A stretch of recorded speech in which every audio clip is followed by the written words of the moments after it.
And yes, okay, we are live, ladies and gentlemen. Welcome to episode 26 of Five Dumb Things. I am your co-host Darren J. Gendron, and with me, a one-man Horcrux. Wait, that is the exact same plot of the books. That's not even clever. Brandon J. Carr. That's me. Not very clever. Not very clever. By the way, spoilers. Harry Potter's a Horcrux. What? You know what's actually great is I actually have a friend of mine who is reading the books for the first time, and I've convinced him to just channel his excitement and to tweet it out and to Facebook post it every single time. Like, he just found out about Scabbers and he's heartbroken about it. And he's like, "Oh wow, Scabbers! Oh, all right. Ladies and gentlemen, we have a guest.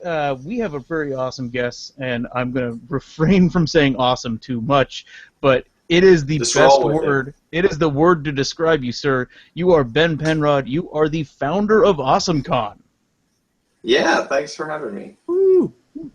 Yeah. Really quickly, I did tell you that we were going to talk about AwesomeCon at the end of the show, but just to how many AwesomeCons are there now? How many different shows are there? Yeah, because it started in so DC. we just have the one in DC for right now. We've done a few in different areas, but we never repeated them. Just sort of test marketed those out. Yeah, we kind of tested them and stuff.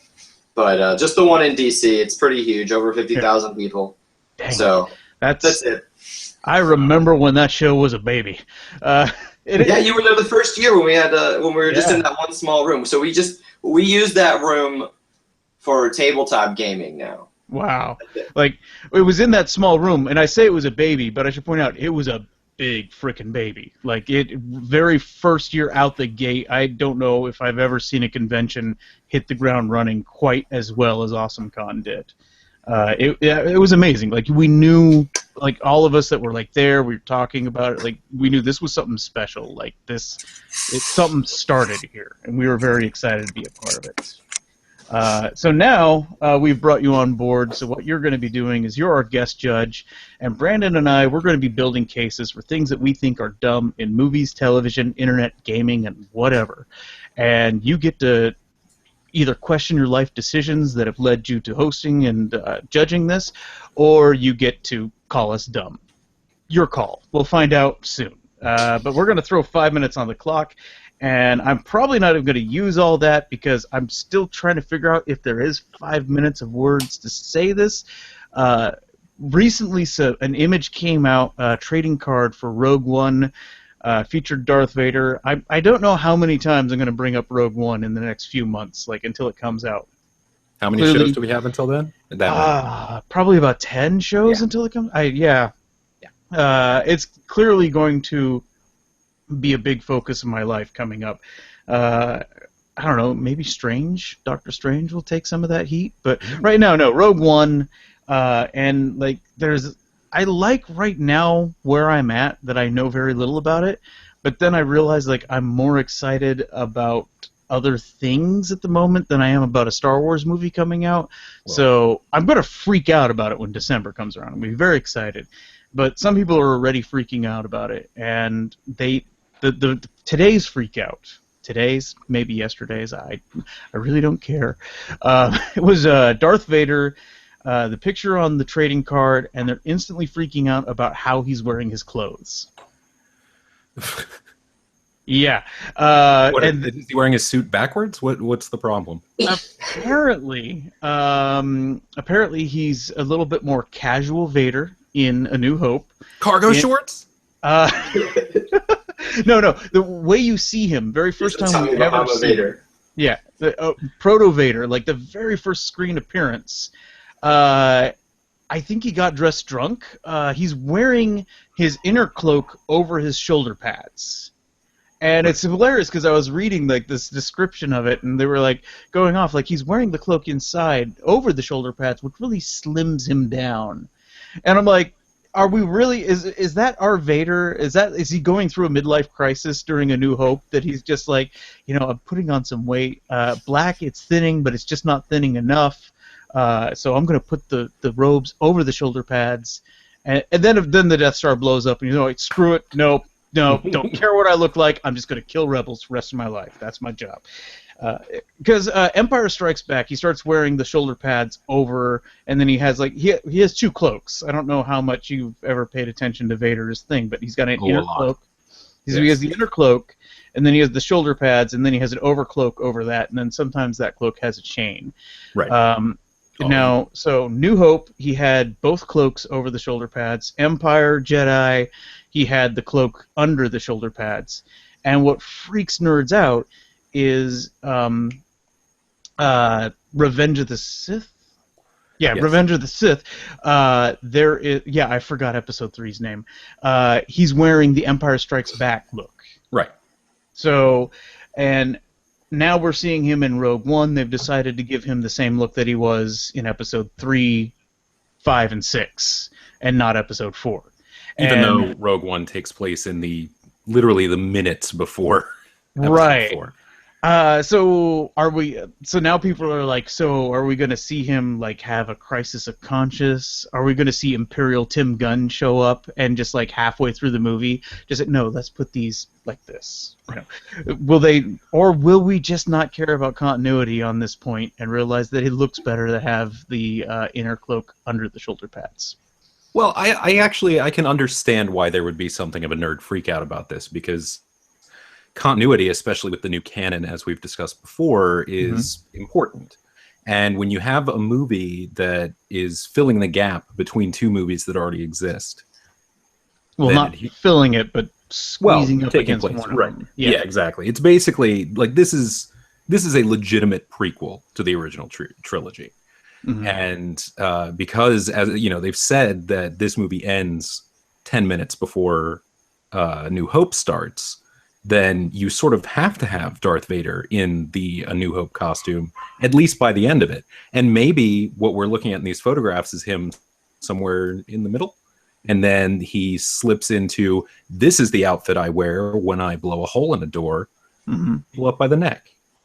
Yeah. It also should be pointed out, this is something that always cracks me up about New Hope, is that with Vader, his whole move is the Force choke, right? That's his kink. He definitely... that if he has porn, that's the porn he watches, is Force choking. But the first time we see him, the very first thing he does, blow a hole through the door, and then choke a guy out with his actual hand. Maybe he didn't feel that guy deserved the Force. No, I think sometimes he just likes to go old school. That's my theory on it. Yeah. So that he could feel with his metal hand. I just want to know what it feels like to... Because he loses both his hands, right? Yeah, he's stumpy there. All right, so so freaking out about Vader, how he his cloak, how he wears it. I think that's dumb, but I don't know, Brandon. You tell me, what is dumb in movies? Well, speaking of movies that are fairly old, let's look back to 1994, 22 years ago. I was the handsomest kid in my high school. There was a news article about another Brandon that was shocking and sad. And this gentleman was Brandon Lee, who was shot and killed on the set of The Crow. I want to clarify real quick. I was not laughing at the death of Brandon Lee. I'm pretty sure you were, but that's okay. I'm laughing because I'm now realizing I don't think you had to look up what year The Crow came out. Oh, no, I didn't. I enjoyed it. Let me just point out that we already think you're a monster because you referred to a soldier in an intergalactic conflict who had his limbs removed in battle as Stumpy. So there are no more surprises in your monstrousness. Okay. So anyway... back to the hilarious death of Brandon Lee on the set of The Crow. He was killed during a stunt sequence that was being filmed. The Crow happened. There were some sequels, I think, a few that may have gone straight to video, perhaps. Which at that point you could actually say because there were videotapes back then, things that you could get at the Blockbuster. So now, as everything comes around again, the Crow remake that has been in development for 6 years, I think, with Relativity Media, appears to actually be making some movement forward and might begin production in January. I'm definitely picturing you telling us all this information wearing like crow makeup. Like you're not sharing your video feed with me while we're recording. Right. So clearly that's the reason, is what I'm thinking. Yeah, I didn't have time to wash it off. That's my evening face, is my crow makeup. So since I didn't have time to wash it off, I'm not sharing video, because you're not worth it.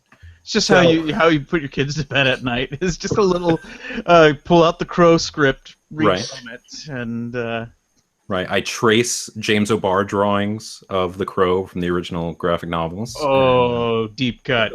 Pretty amazing.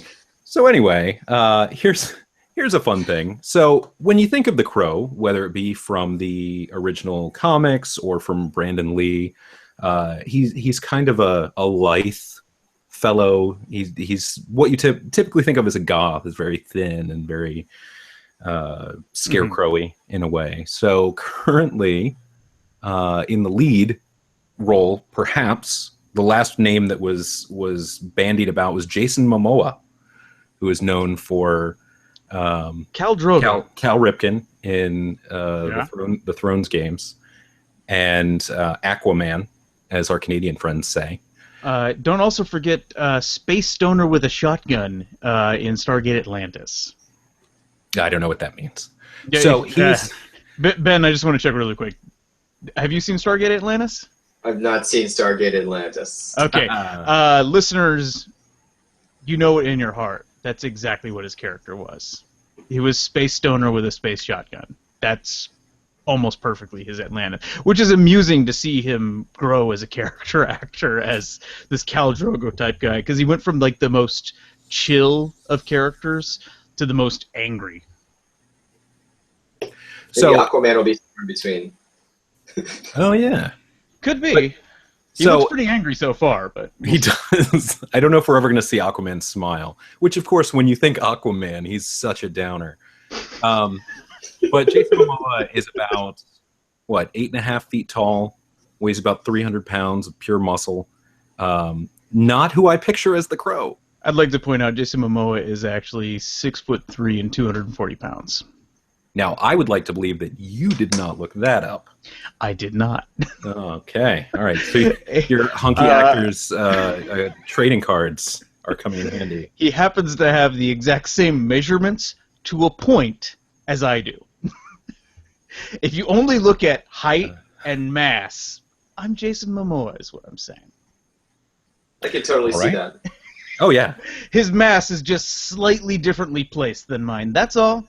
That's all. Yours is all in your pants. So, sorry, it's been a long day. My filters are thin this evening.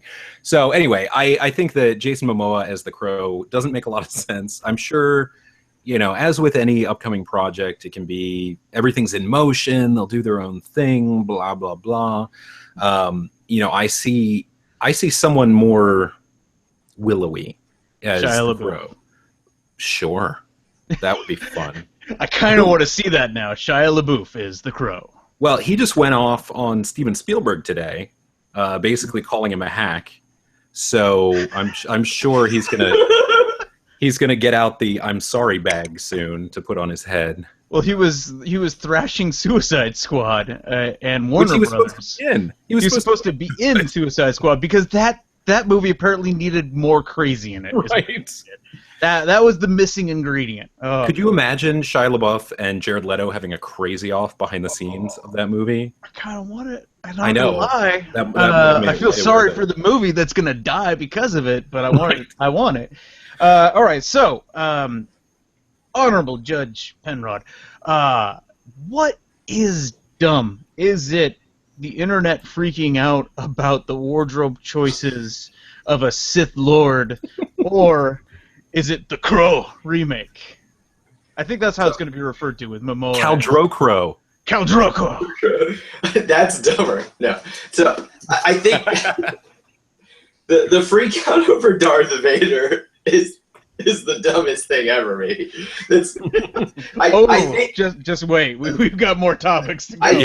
I think with the Crow, like, he should be like, I don't know that Jason Momoa is a good choice, but at the same time, like, they've got a history of just putting different actors in there. But for the Darth Vader, like, the idea that he couldn't just change his clothes anytime he wants is just kind of ridiculous.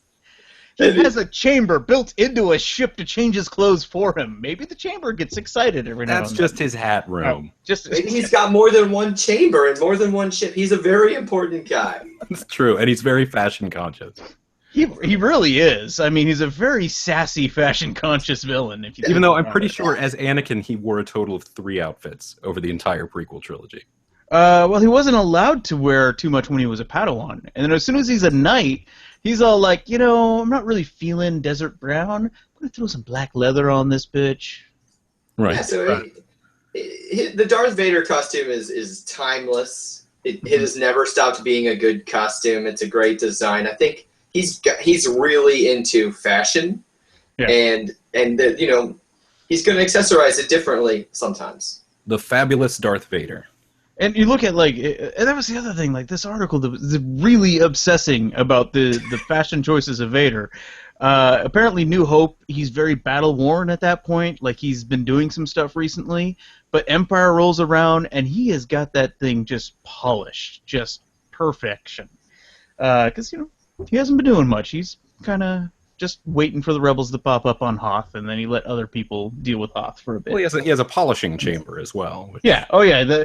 I'm willing to bet. Like, that's going to be the major plot development of Rogue One, is that we're going to see that his uniform gets dirty, he freaks out, and he builds a polishing chamber into his ship. Maybe they'll have a sequence like at the iPhone 7 announcement where they showed how the jet black case gets made with all the weird like polishing powders and whatnot. Maybe they'll have that sort of sequence in Rogue One, because that's what I look for. How does Darth Vader keep his suit clean? That's what I want to know. You want the how it's made episode of Star Wars. I'm not going to kid you. I want that too. That would be amazing. Oh my gosh, in HD, like put a lightsaber together, assemble an AT-AT.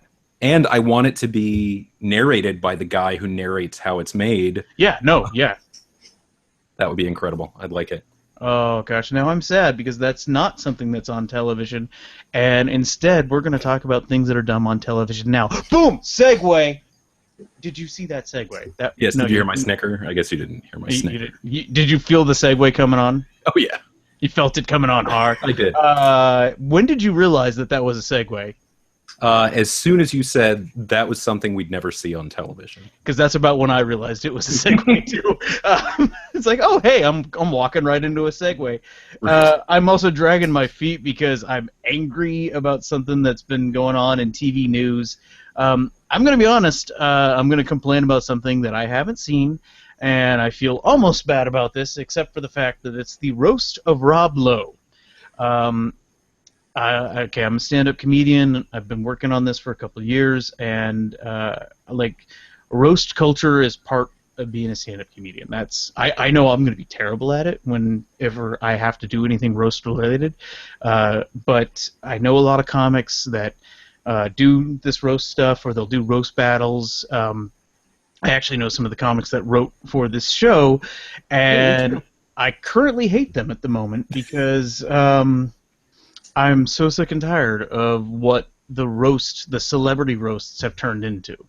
It used to be, and I don't want to say like in the old days, because it wasn't just comedians ripping on comedians. Like there were celebrities getting roasted at these things, like 30, 40 years ago when it was like Dean Martin doing it.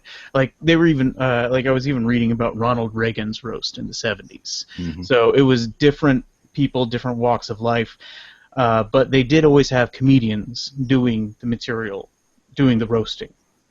And there was also this sense of friendship. There was a sense of these people probably hang out occasionally at least. Right, it was good-natured ribbing between pals.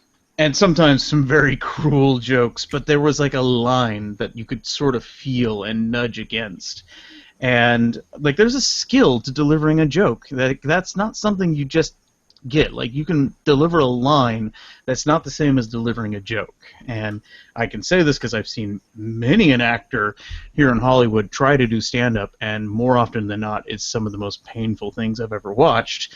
Actors, very ironically, do not know how to act like stand-up comedians. Like, you think they would watch the body language and understand some of that. And, okay, so the roast of Rob Lowe is happening. You guys thought that I was probably going to like complain about all the Ann Coulter stuff, right? No? Nah. I never know what you're going to complain about. You never know. It's always somewhere there. I am mad about the Ann Coulter stuff that she was even there. She had no spot on. She should not have been on the dais. But at the same time, I think we're focused in on that. Like, this is a fake controversy type thing. This is a controversy that the producers knew was going to happen. Mm-hmm. Like, they invented this controversy to help distract us from the fact that it was, we're going to say 95% white. Pete Davidson is really the only actual minority that was on that dais. Yeah. That Ann Coulter was there, that Jewel was there, that Peyton Manning was there. None of those guys belonged at a roast. Especially for Rob Lowe. Like they didn't even... It's not like Rob Lowe hasn't worked with stand-up comedians. Like, where the hell was Aziz Ansari on this? How was he not like the roast master type for something like that? That would have filled in my complaint about it not having any minorities. It also would have filled in my complaint about people who have worked together, at least have had a Hollywood friendship, like a on stage we're friends type of thing. None of this, though. It was like Jimmy Carr. Really, I don't see Rob Lowe. I mean, Rob Lowe is almost British comedy in that he's really white, but there's no actual crossover there. Bo Derek should have been on a list on the people that shouldn't have been on the dais. And I'm not saying that because she's a woman, because Nikki Glaser absolutely deserved to be up there. David Spade, again, solid roaster. Rob Riggle, yeah. And Jimmy Carr actually is one of the best insult comics in the business, so I was kind of excited to see him involved in this. And then, who am I missing? Oh, Jeff Ross. Jeff Ross was on. I don't think you could do a Ross. I don't think you could do a roast anymore without Jeff Ross being involved in it. Like, he's managed to brand that as part of himself. Also, he produces it now. Right. So it's like, hey, you know, he's the booker that's giving himself stage time. But, yeah, it's like, why aren't they roasting other comedians anymore? It's ratings is why. We wouldn't be talking about it if we were roasting, like, Bo Burnham or I'm thinking about, like, Louis C.K. or I was going to suggest, what's his name, Ratatouille. Oh, yeah, that's not a good but idea. That would not be, that was not a good time to roast him. I'm going to edit that. You know who they should roast? You know what would be a really funny roast? Dane Cook. That would actually be an interesting roast. That would be very good. Yeah, because there's a lot of people that actually, as comedians, still respect him. Yeah. But they would be able to just lambast him in an amazing way, and it would be hilarious to watch. That would be a roast. Yeah. For that matter, like Larry the Cable Guy. That's another one of those that you could have like lots. That one already? Oh shoot, I think they did. But you know, was that now Jeff Foxworthy? Maybe they did both. They did one of them. Yeah. They definitely did Foxworthy. They might have done Cable the Guy also. Okay. I'm gonna really quickly. I know that if not, then during the Foxworthy one, they definitely spent some time on Larry. They spent a lot of time on Larry. Yes, they did. They did roast him in 2009. And, you know, that one, they had... nope, doesn't. And, okay, that's the exact problem, because I'm looking at the cast of the roast for Larry the Cable Guy. Having Jeff Foxworthy there 100% makes sense. Lisa Lampanelli, she's another one of those comedians that is, like, making her case as, like, oh, yeah, I should be on there. But the other names that popped up were Toby Keith and Gary Busey. That's weird. That's just weird. Like, maybe Toby Keith makes sense. I could almost see those two hanging out because they're both redneck culture, but I don't see Toby Keith as a comedian.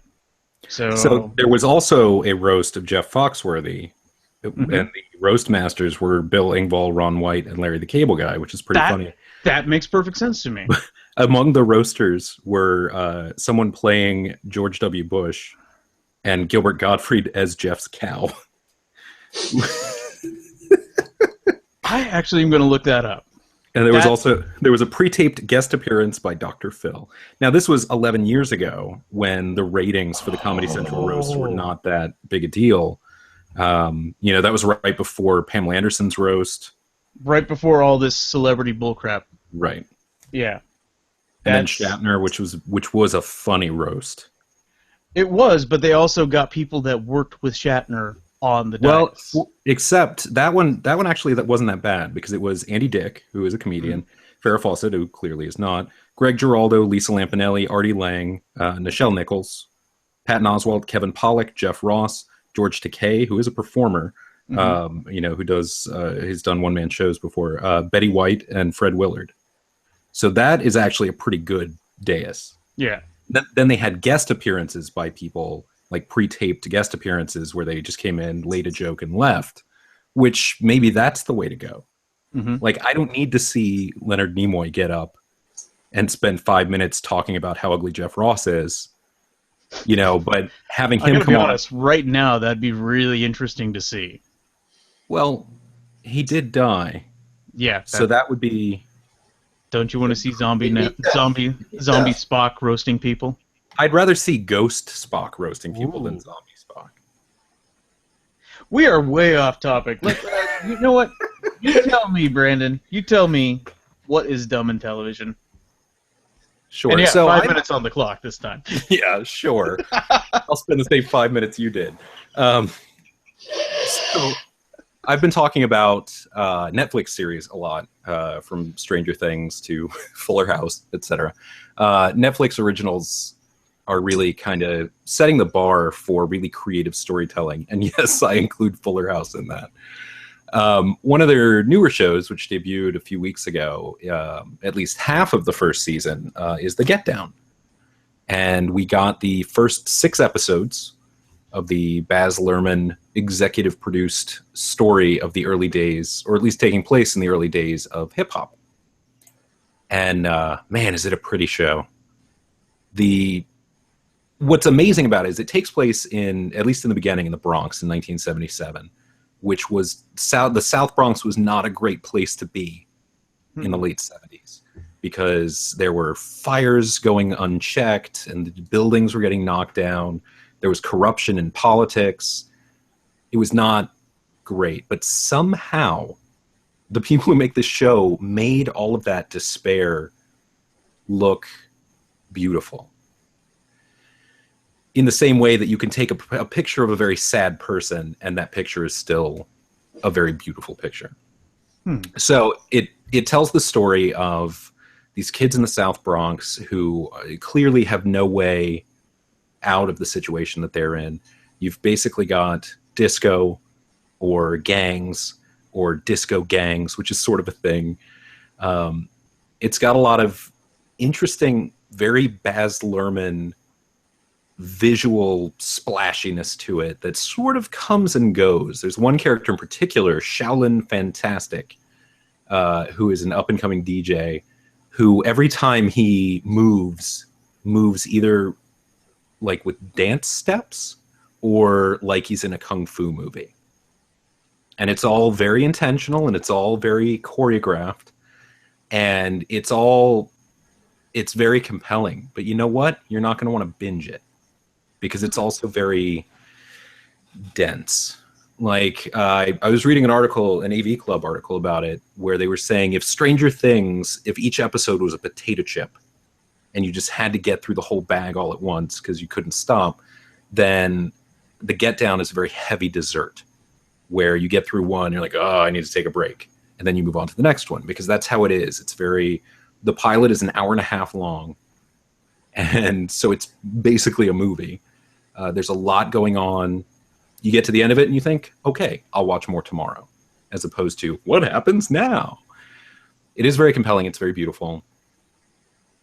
One of the issues that I have with it, and this is what I think is dumb about it, is I don't know if you're familiar with Ed Piskor's graphic novel series, Hip Hop Family Tree. Yeah. And Ed Piscor, yeah, he's a cartoonist. He did WYSIWYG and a few other things. Great cartoonist. And his labor of love has been Hip Hop Family Tree, which has been exhaustively researched, which has been not just the story of the early days of hip hop, but what it looked like and what it felt like and what that whole situation was like. And in fact, if you've read Hip Hop Family Tree, then the Get Down makes a lot more sense, because they kind of toss off lines about, oh, you know, in that direction, that's where Bambaataa and the Zulus are, and over there, you know, etc. And all of that backstory is in Hip Hop Family Tree. And the problem is that clearly the Get Down was influenced by Hip Hop Family Tree. And I'm not just saying that it seems like it, but there are actually photographs from the set of Hip Hop Family Tree issues laying around, being used as reference materials by the production crew, by the set designers, by the costumers, with no money or credit or even thanks given to Ed Piscor, which, to his credit, he handled in a very classy way. He started promoting the crap out of the Get Down and saying, here's an awesome new show on Netflix, go check it out. Then for the rest of the story, come check out Hip Hop Family Tree, which is a pretty smart way to go about it, because there's no way that he's going to actually force money out of Netflix, even though this show has a $10 million an episode budget. What? And yeah, which is very obvious if you watch it, because the sets and the environment are so legitimately Seven. You know, if you look at a photograph and you look at some of the production design, it's almost identical. And it really comes through. Obviously, a lot of that money went into the production design. It's very impressive. And you know what? You can give me a really good-looking Middle Earth, but I won't be nearly as impressed as if you give me a really good-looking South Bronx in the late 70s. You know? So anyway, the fact that they didn't just work with him directly from the beginning is dumb, because he would have been an amazing resource for the entire production, beginning to end. All right. So that's your case for what's dumb about the Get Down. And whereas I'm saying that the roast of Rob Lowe and celebrity roasts in general are dumb. Right? Yes. Sounds right to Yes. me. You tell us, Judge Ben, which is the dumber?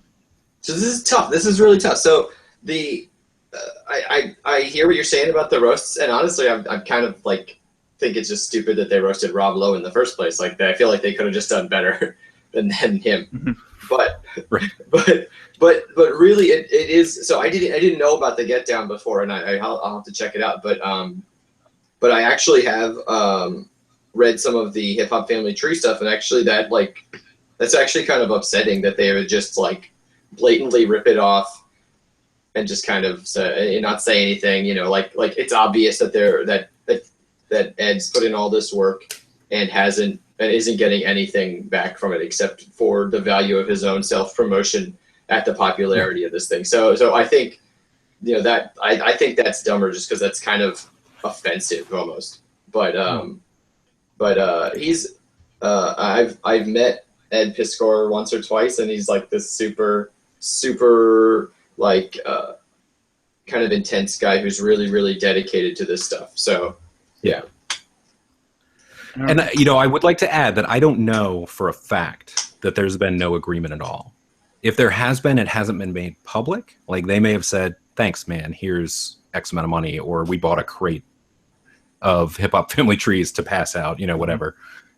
So I do want to put that out there. But in terms of any sort of public-facing thing, and I've met Ed, too. He's so nice. Like, I met him at SPX, and we chatted while he was drawing in my copy of WYSIWYG.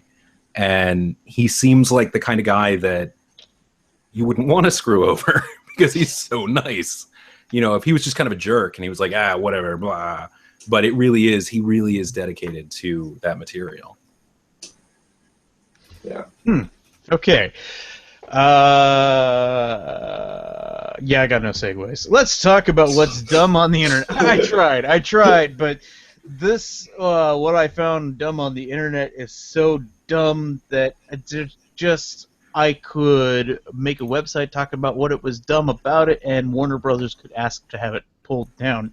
I don't know why I've been bagging on Warner Brothers these past couple weeks, but I think they earned this dumb. They went and they're doing DMCA takedowns and telling Google to take down several of its pages, several different pages that they feel are copyright infringing. They don't want Google to point to these pages. And they've done this to 4 million alleged infringing URLs. 4 million. And apparently what they managed to do is tag their own sites. They are accusing themselves of piracy at this point and telling Google to take down links to sites that they built for The Dark Knight, The Matrix, and The Lucky One. People are still kind of like, they're digging through this trying to find other ones.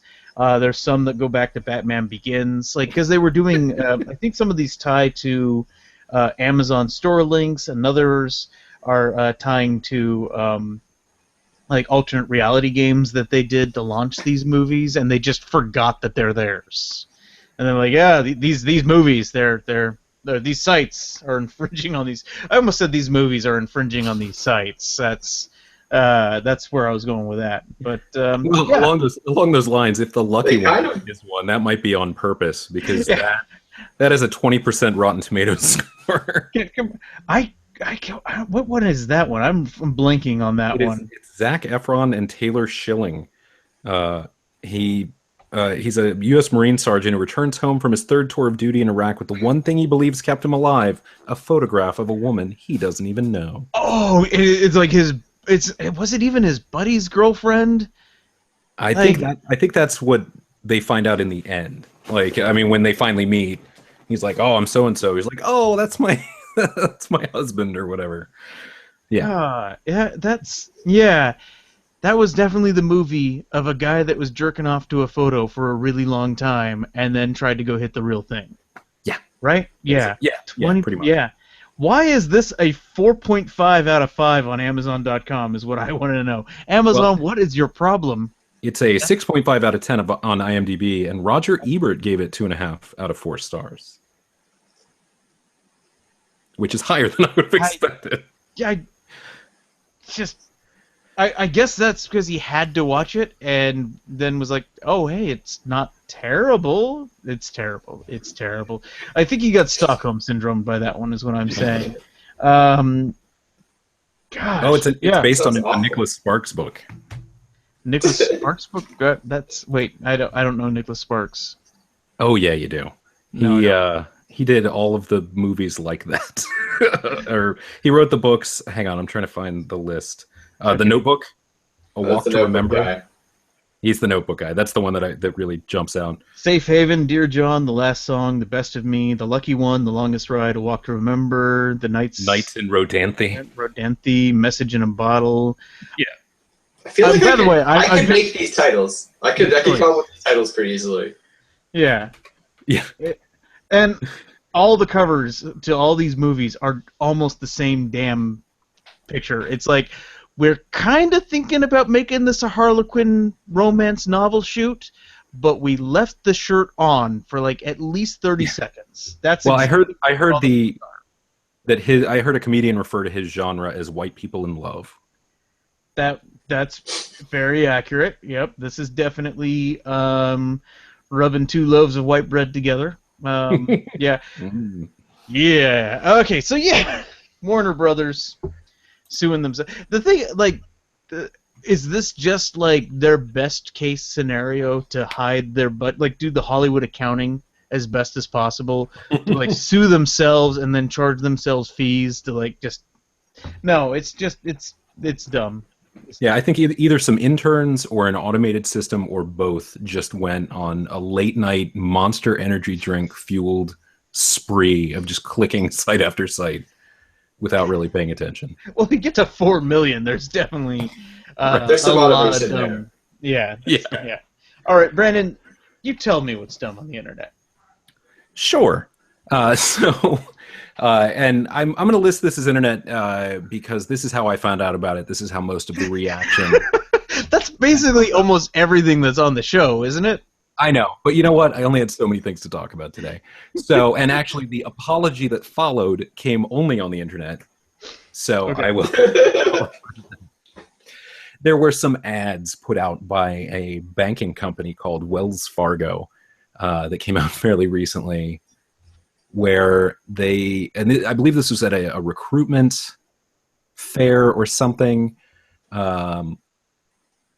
Basically, the thrust of these ads was that you can have a dream, but your dream is not important, and you need to have a grown-up job. I'll give you an example. Okay, yeah, okay. I thought you were going with okay. So there was one of the ads in particular shows a young woman who's fiddling with some sort of device, and it says across the picture, a ballerina yesterday, an engineer today. Let's get them ready for tomorrow. Then there's another one with a young man who's looking at a test tube that has a plant in it that says, an actor yesterday, a botanist today. Let's get them ready for tomorrow. The implication seeming to be that goals and that being an engineer or botanist is what what tomorrow should be about for everyone. Mm-hmm. Understandably, there was a large backlash in the entertainment community, specifically Broadway. A lot of people on Broadway were not pleased. Oh, I was getting a lot of it out here with my Hollywood Facebook friends. They were. Oh, I'm sure. Yeah. But some people, like the Frozen songwriter Robert Lopez, Josh Groban, some of the people from Glee, people who have legitimately made livings and fairly grown-up livings being dancers and actors and performers, while not intending that botanists and engineers are not important, pointing out that maybe they're important too. Yeah. So they apologized. Wells Fargo did apologize, and some arts groups have actually come to their defense because they do give a lot of money to performing arts programs. In fact, there is a song about Wells Fargo in a widely popular former Broadway show about the Wells Fargo wagon in The Music Man. So there was a big apology for it. But man, this is the kind of thing that you look at and wonder how did this get all the way through? Yeah. Because I do graphic design for a living. And so if I lay out a brochure, it goes through 10 different people before anyone on the outside ever sees it. And so the fact that no one in that process thought, maybe this would be insulting to actors and ballerinas and people in the performing arts is a little bit surprising to me. Yeah. So it's dumb that this ever made it out into the wild. I think what happened was that they're like, we made a girl an engineer. Everybody's going to be so proud of us. It was a very ethnically diverse brochure, yes. I will give them kind of a pat on the back for that, yeah. But it was amusing because I have an actress friend, and she was livid about this. Yeah. And then she pointed out that her mom is a ballerina and her dad's an engineer. Oh yeah. So it's like only one of my parents count for your banking. What's going on here? Now, I should point out, I was very shocked and stumbled at the very beginning there because I thought you were talking about Wells Fargo laying off 4,500 people today. Oh, I don't care about that. It's their advertising that concerns me. It's they opened up I think 500,000 fraudulent fake credit card accounts. Yikes. Yeah, there's some legitimate financial fraud that they perpetrated today, but no. Honestly, I'm more mad about the brochures too. Yeah. Money is temporary. The human spirit is forever. Yeah, that's money, and I expect them to be evil financial corporation type stuff. They just don't have to be dicks about it. Yeah, they're not insulting me personally when they do it, so it's not as bad. That's where I'm at with that. Okay, is that all we got? Yeah. Okay. For that category, yes. This is me asking because I think I forgot to hit start on the timer until like a minute in, so it's like only at like 2.5 minutes. Like, you want to filibuster maybe? Just sing a song? I could sing the Wells Fargo Wagon from Music Man, but then we might get a takedown notice. Oh jeez, what if Warner Brothers has the rights to that song right now? Just like, you know what? Screw Darren J. Gendron. He's never gonna work in a DC movie. Okay, Judge Ben, you tell me what is dumb. Warner Brothers taking down Dark Knight and Matrix. I'm gonna give him a pass on the lucky one. Taking down the Matrix. The whole Matrix. They took down the Matrix. Warner Brothers taking down Matrix and Dark Knight websites, flagging them as piracy, or Wells Fargo just being a jack tool to the entertainment industry. I think the Warner Brothers taking down their own websites is ridiculous. I will say that the first Matrix movie, their website was freaking amazing. Yes. For like the year 2000, it was so good. It was so good. I would go back to it today and check it out. But it was so good. It's been taken down. It's been taken down. No. They had like short stories by Neil Gaiman on it and stuff. It was so good.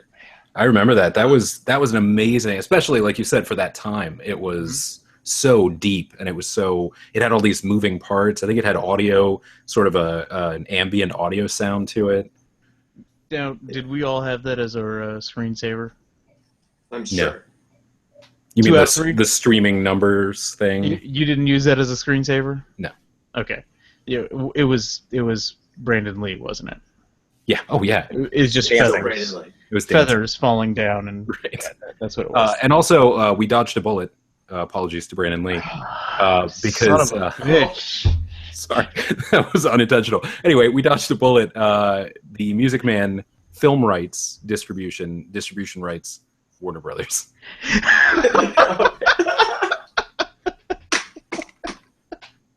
So we get to stay up.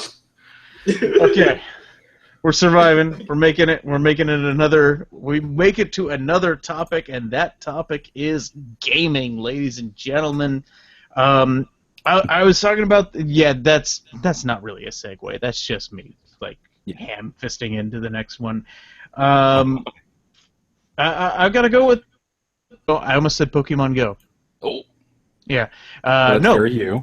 It is. I am very there's an update coming for Pokemon Go that it's finally it's not Generation 2, but it's basically going from blue and red to yellow. We're going to get to walk our Pokemon. So I'm very excited about that. But it's actually Pokemon Sun and Moon. I'm finally hopping on the hype wagon for that, and it's amusing me because I'm reading about the first thing that I have to know because I have to protect my status as have caught them all. That's where I'm 6 generations 100% at this point. So clearly I need to go get 7th generation, catch them all, and there's not a lot of new Pokemon in this new one. It's the least amount of new Pokemon, and they're doing something kind of similar to what they did with Generation 6. Generation 6. They got very tired at some point. They were like, this is a pile of trash. This is a set of keys, which I love the ability to beat somebody with a set of keys. That's always good in real life, too. Yeah, it's a life lesson is what it is. You want to beat somebody up, you get some ice cream cones, you get a bag of trash, you get some keys. Beat them. But they also came out with the Mega Forms back in Generation 6, where it was they took a bunch of the Generation 1 and Generation 2 Pokemon and gave them new versions. Now, what they're doing with Generation 7 is they're doing what is called the Alola form. This is going to be very island-based, and it's going to be burping. Right there. Okay. It's going to be island-based, and they're kind of doing a Galapagos Island thing where Pokemon have mutated in this specific... Pokemon evolution, old-school evolution, is now a real thing. So, Yeah, I'm trying to talk. It's yeah. So it's like by the way, I wasn't lecturing either of you guys. I was lecturing my brain there. We got that right? Yeah. Yeah. No, so it's going to be like they have these other forms going on where so as Pokemon have evolved, so Sandshrew instead of being like a ground type, he's now an ice and steel type on this island. Executor has gone from being a grass psychic to a grass dragon and has like this giant long neck to him. Alolan Marowak has gone and decided to culturally appropriate Hawaiian fire dancing. I like that because I think Marowak is about as a white person of a Pokemon as you can get, and to have it just suddenly like say, "Oh yeah, I'm Samoan now," I think that's proper. No, that's a bad joke. We're not going with that. No one's going with me on this. No, I'm kind of at this point now where I'm getting hyped about it. I want to start playing my next generation, and then I realized I've got 2 more months of waiting on this crap. It's coming out in November. So I'm just sitting here. This is one of those very special dumbs. I'm stealing a page from Brandon's book. Like for you, it's dumb because you don't ever get to do it. For me, it's dumb because I have to wait. So that's what I'm saying. It's dumb that I don't get to play the new Pokemon now. Are you done talking about Pokemon? Can I come back now? Did you take a nap? Is that what was going on? All right. Oh, I'm back. No, I was listening. I was listening intently. That was fascinating. That's the same game I play when my 13-year-old son, who is also very excited about Sun and Moon, keeps telling me things about it. There's a weird little monster with a bag on its head that pretends to be a Pikachu, and that is apparently fasanating. No, that thing is horrific. Is what that thing is. I'll be back in a minute, guys. No, there are. Oh no, we need to realize there are definitely some Pokemon out there that are horror shows, and we just kind of glaze over them. No, like Paris and Parasect. Like people don't talk about this for some reason. Paris is alive. Parasect is a zombie. That's weird. Yeah. Why? No, I did not say why. I do not want an explanation. Those little mushrooms, like it's one of those. There's an actual fungus that does this to insects. Like it grows on their back and then it just takes over them. Yeah, that's Paris and Parasect. That's awesome. So anyway, when you see like they have the black eyes on Paris and then they become Parasect and they just have the white glazed over eyes, it's because it's dead. I caught a Paris in Pokemon Go. And I named it Paris Hilton, and then I evolved it. That's my story about Pokemon. So That's everything I know about Pokemon. That's everything I know about Pokemon. I caught 2 Meowths, and I named them Mungo Jerry and Rumple Teaser. My favorite right now is a Vaporeon that I did manage to name We Get It, You Vape. Nice. Yeah. No, actually it was when they came out with the Pokemon rating system on Pokemon Go, I did name a Magikarp Life Choices, so that way my gym leader could come out and say, "Hey Darren, let's take a look at your life choices." Yeah. It was a quiet cry for help. You know what? You tell me, Brandon. You tell me what is dumb in gaming. Okay. So we were promised by Nintendo that next year, when the NX rolls out, we're going to get, on the NX, a new Zelda game, which we already know is Breath of the Wild, a new Pokemon game, which we don't know what it's going to be. I'm hoping it's a new Pokemon Snap myself. And then we're going to get a new Super Mario Brothers game, which, if they are continuing in the same 3D trend of Super Mario Sunshine, Super Mario Galaxy, could be a lot of fun. I think that some of the Wii U games were kind of back to basics in a less fun way, because it was like, oh, hey, you're playing a regular Super Mario Brothers game, but look, you can be a cat now, and that was less exciting than like you're flying through space or you're on a tropical island and you have a cool water jetpack. So I was a little bit less thrilled. So hopefully they're going to keep that more exciting. But in the meantime, we've got a new Super Mario game coming called Super Mario Run, exclusively for iPhones. Is it exclusive? It is at this point, I believe. It is going to be, for now, iOS exclusive. I'm sure it's not going to go very long if that's the way that it's going to, So anyway, this is, it's basically a typical runny game like they have on iOS and Android and that they've had on mobile phones as long as mobile phones existed, where you are running and then you tap the screen and you jump to get out of the way of things. And then I guess there are some powers or whatever, but it's got all of the like current Super Mario 3D graphics like you could get with Super Mario Maker, for instance.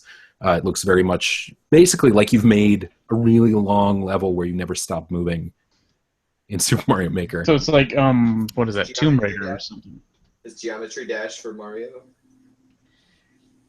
Geometry Dash? I don't know. I don't know Geometry Dash. It's like Temple Run, except that's what I was thinking of. Yeah, I know. I knew you didn't think it was Tomb Raider. But it's a platformer, so it's side-scrolling. Right. So basically, yeah, it's a side-scroller. So you're basically just running through, as you would in 1986, through the levels. But it's got really cool Mario 3D graphics, I guess. I don't like running games, the ones that just keep going until you make jumps. So it's Flappy Bird. Except you're running, not flapping. Yeah. Not flapping. Unless, I don't know, maybe you can get the raccoon tail and you can flap up in the sky. I don't know. I think that this is...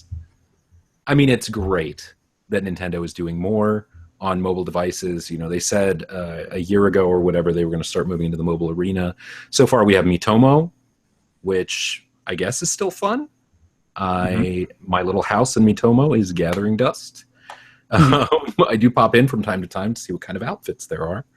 And then Pokemon Go, obviously, a tremendous success. I think at the Apple event yesterday, the guy from Niantic said that it's been downloaded 500 million times so far.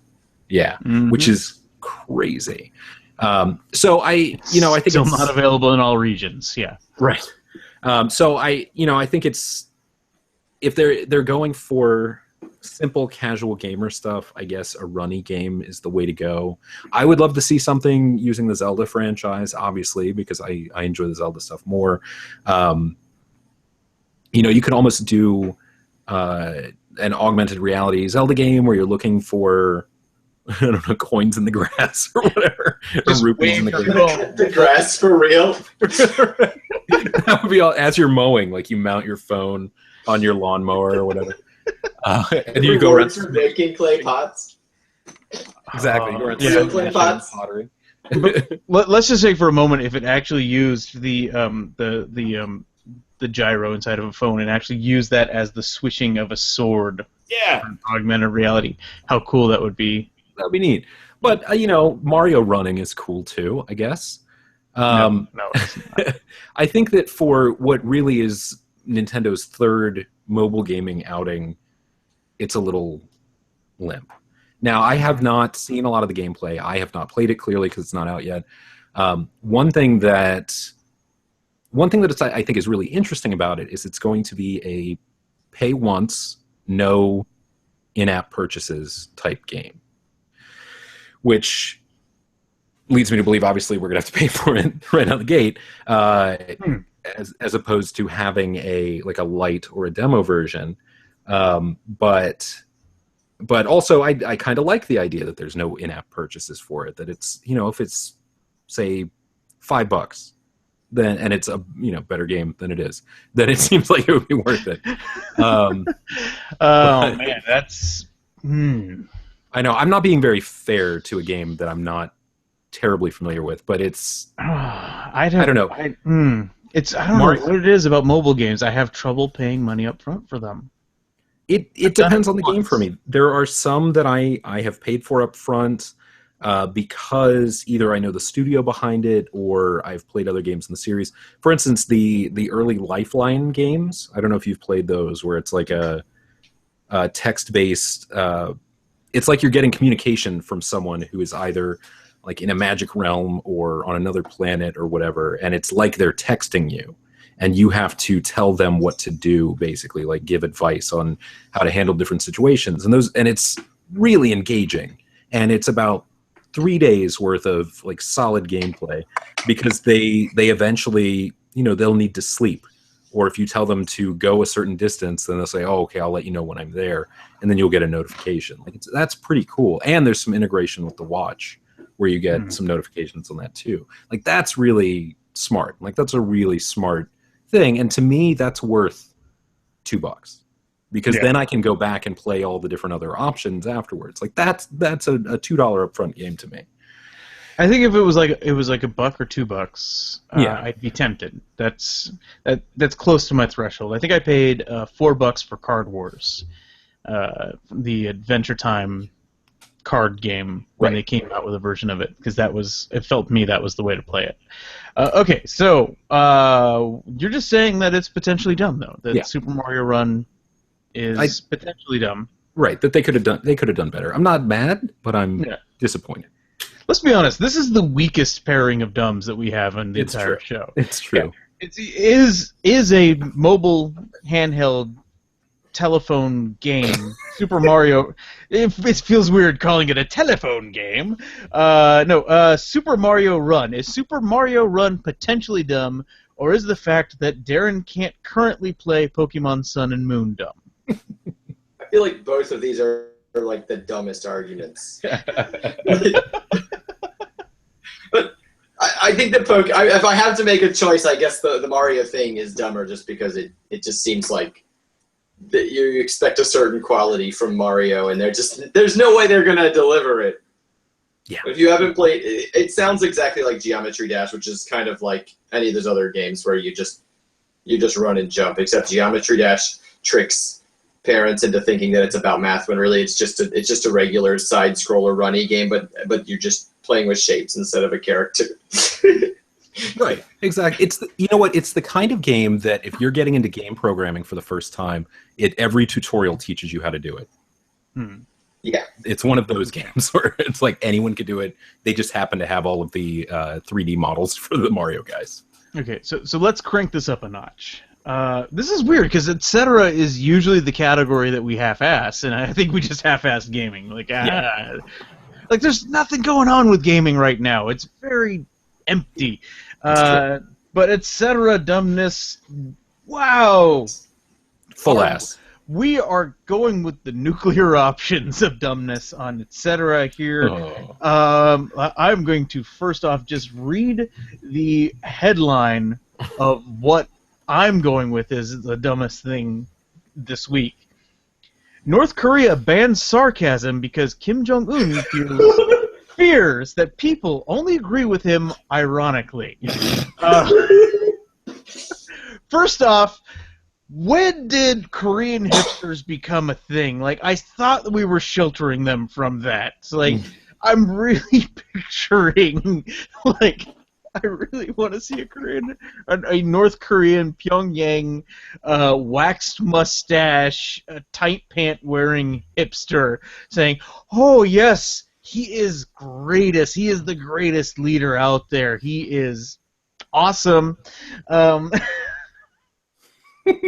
Just, and how do they know it's sarcasm at this point is what I want to know. It's like, because now they can just they can be sarcastic and then be like, "Oh no, I'm not being sarcastic. That would be illegal." It's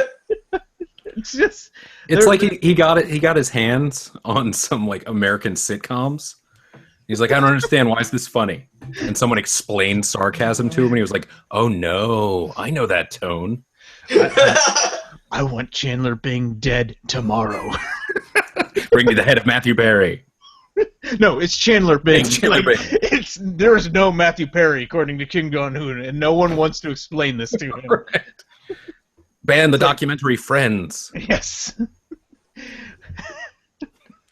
What did they do all day? There's no job that would sustain any of them to sit in a coffee shop all the time. Kim Jong-un, hater of Friends. Except I bet he loves Phoebe. He just goes around humming "Smelly Cat." Yeah, he loves Phoebe, and he could care less if Ross and Rachel are ever going to get back together. Like, just doesn't care. Nope, it's not valid plot. Just move on. More Smelly Cat. More smelly cat. Like demands that they change everything, and like they're like, they made this 20 years ago. He's like, no, haven't changed. Haven't changed. Most of these actors have moved on and had careers. Yeah. And then Jennifer Aniston is around. She's made movies. She was in We're the Millers. She's an Iron Giant. She's an Iron Giant. She was in the Horrible Bosses franchise. I don't know why I called it franchise. The franchise. Both movies. Oh, God. I don't want to Google it. Do I want to Google it? Is there such a thing as Horrible Bosses 3? Not yet. I'm sure there's one coming. Do you? Well, why is it that Google is telling me that there's a Horrible Bosses 3 cast, IMDb, trailer, 2016, movie? Well, I'll tell you, if there's one thing you can trust for all your casting details, it's IMDb. No, there is nothing. There is no Google link to this, which makes me think that Warner Brothers has pulled them all down. That's what I'm thinking has happened. There's like, nope. Probably pirates. Okay, Brandon, you tell me what's dumb.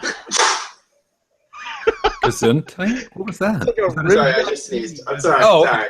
New That's okay. segment. Sneeze for us. That's the most Kim Jong-un thing you've ever said. Sneeze for me. Change of topic. Sneeze. So, speaking of murder, that's my segue. You like that? There's not even really murder in the topic. Like, I know you wrote it as like you wrote No, it there in is. the notes as murder.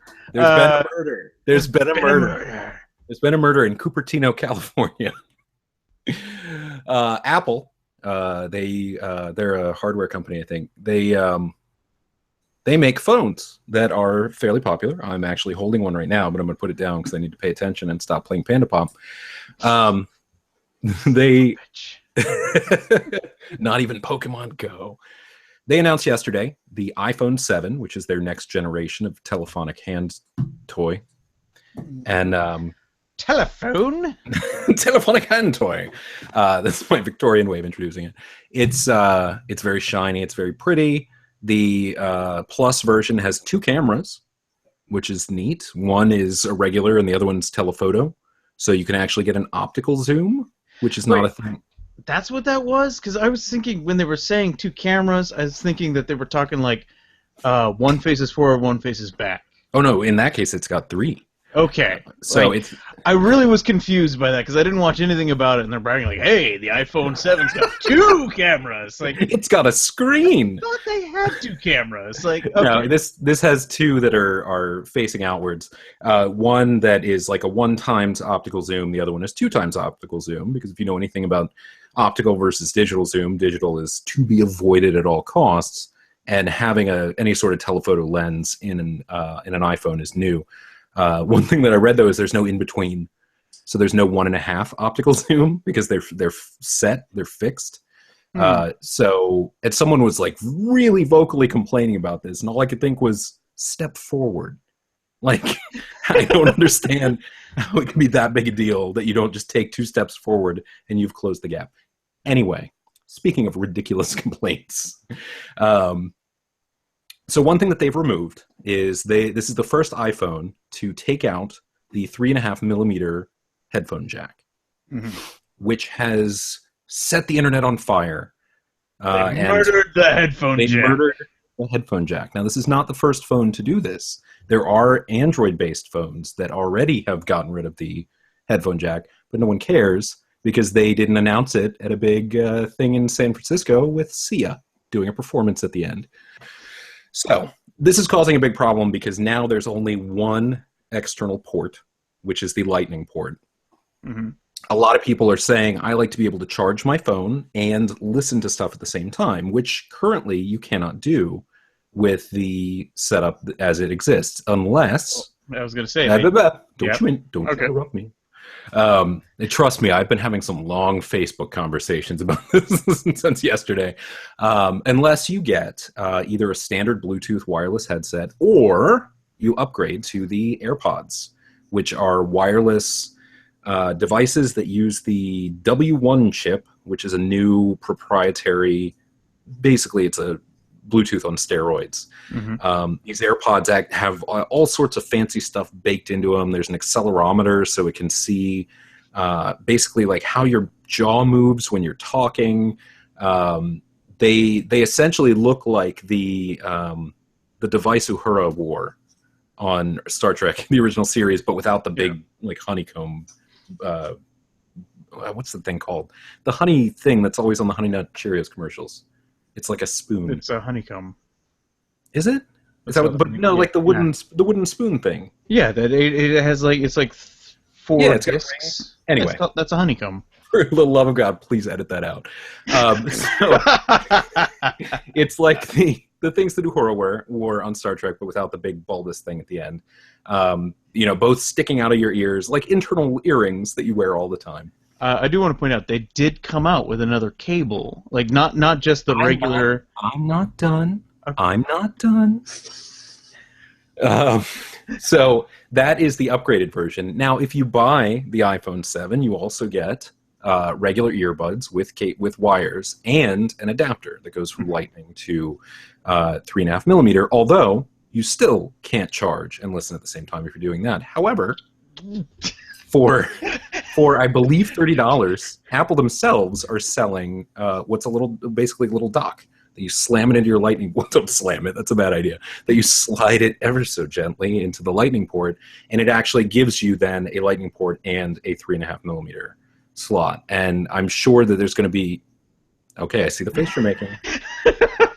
That's fine. It's your topic. Go ahead. No, it's $40, and it gives you 2 Lightning ports, doesn't it? No. So anyway,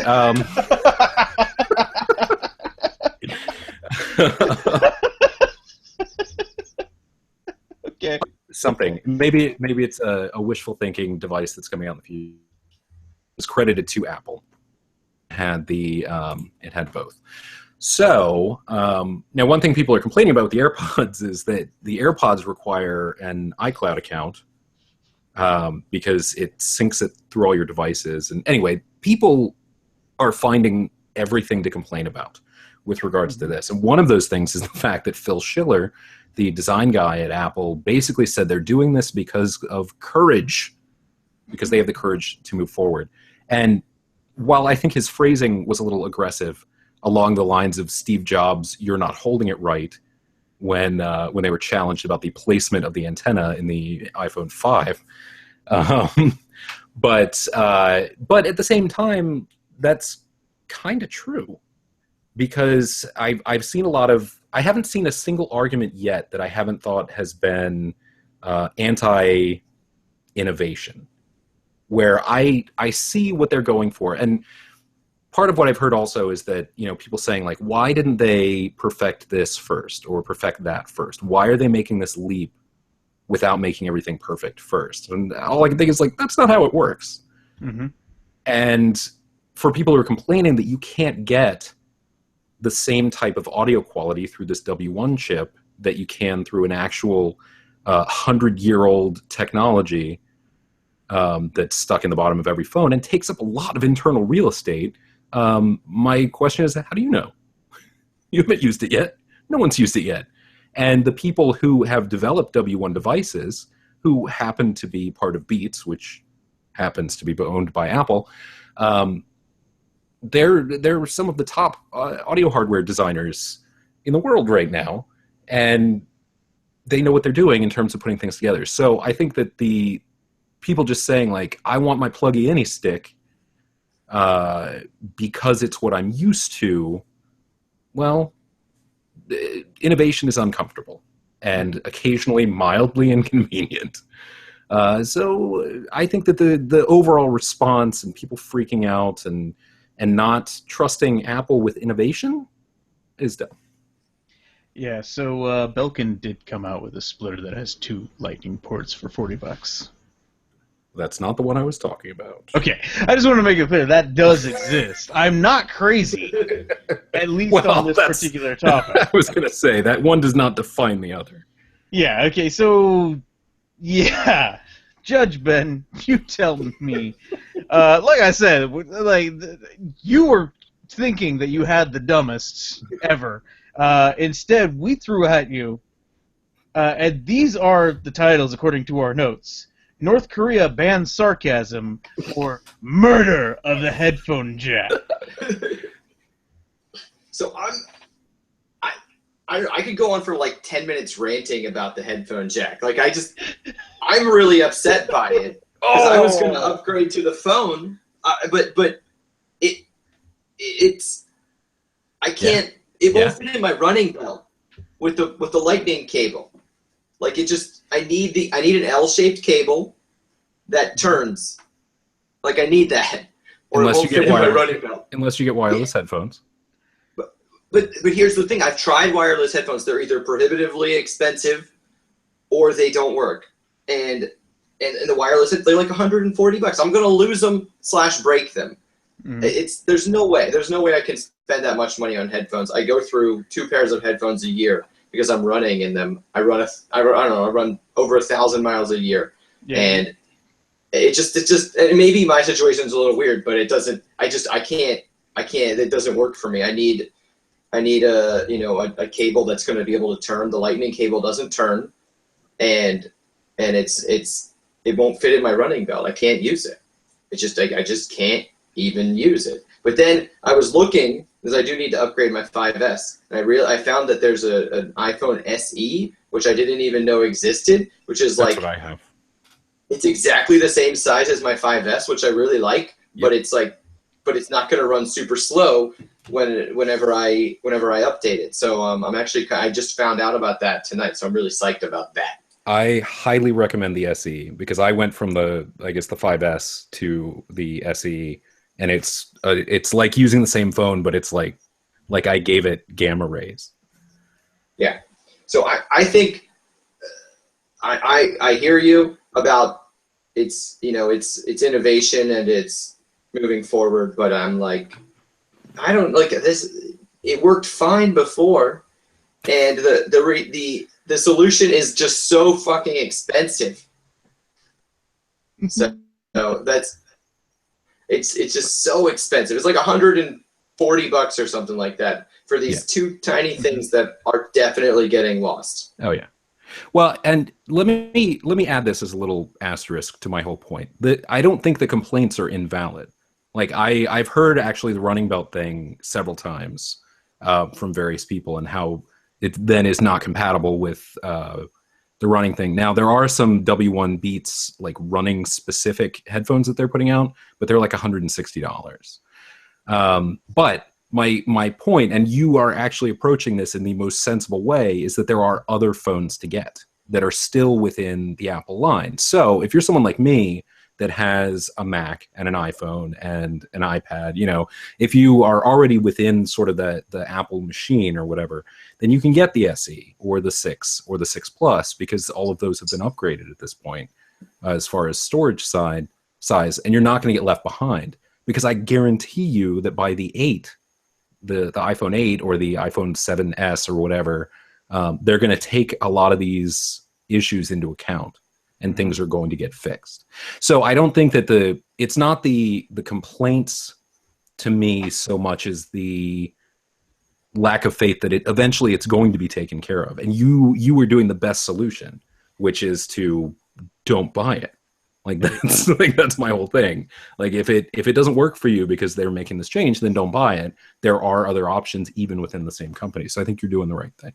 Hey Brandon. Yeah. You know how your brain kind of like glazes over when I talk about Pokemon? No.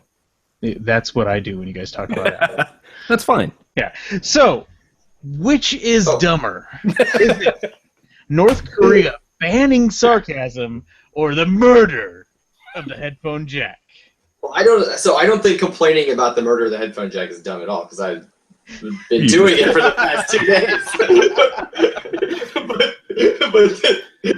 but no, I think banned sarcasm, like when they have like an eye roll detector or something, like you just have to be you have to be really, really, really on your sarcasm game in order to like be able to do it. Like Because the better you are at it, the least detectable it is.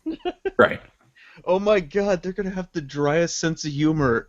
They got two options. They're either gonna go like full British dry humor or German complete lack of humor. Like something is gonna evolve from this in 20 years. It's either gonna be beautiful or horrible.